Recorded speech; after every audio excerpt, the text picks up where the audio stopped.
So people remember the Durham bus station, and of course the bus station wasn't just a bus station. You can see behind me the remnants of a 1960s office block, some retail units that weren't well used, and actually quite a small amount that was dedicated to passenger services. Now what we're doing is we're taking all that away, and we're actually dedicating an area which will be a gateway to Durham City and actually give fantastic services for people using public transport in Durham. So once finished, the new bus station will have a vastly increased area for passengers, which a lot more circulation space, more seating, more toilets, more facilities for people who want to use them. So people using public transport in the future will have much more appropriate and meaningful services.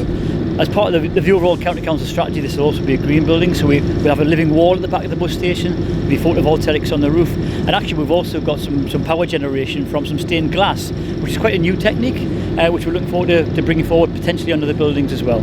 We're partway through the demolition, and we're about to start the construction in about 5 to 6 weeks. The site is going really well. We've had some issues with the weather, but they have not slowed the progress at all. At this stage, we're very happy with where we are.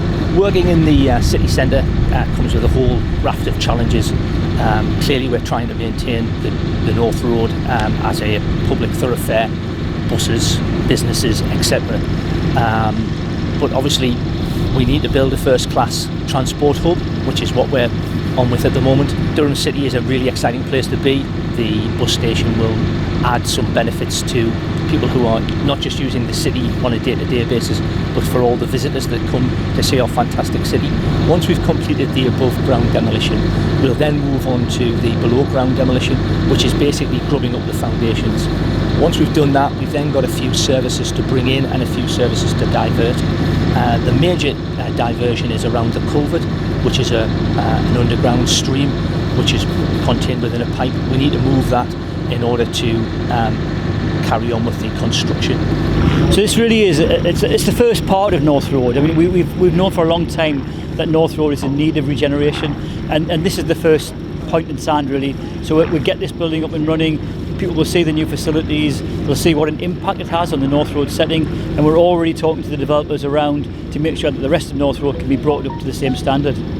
So this is 10.4 million that we're spending on this building to make sure that it's fit for purpose for generations to come, and thankfully we've got money from the government's Transforming Cities Fund in part, and the vast majority coming from the County Council.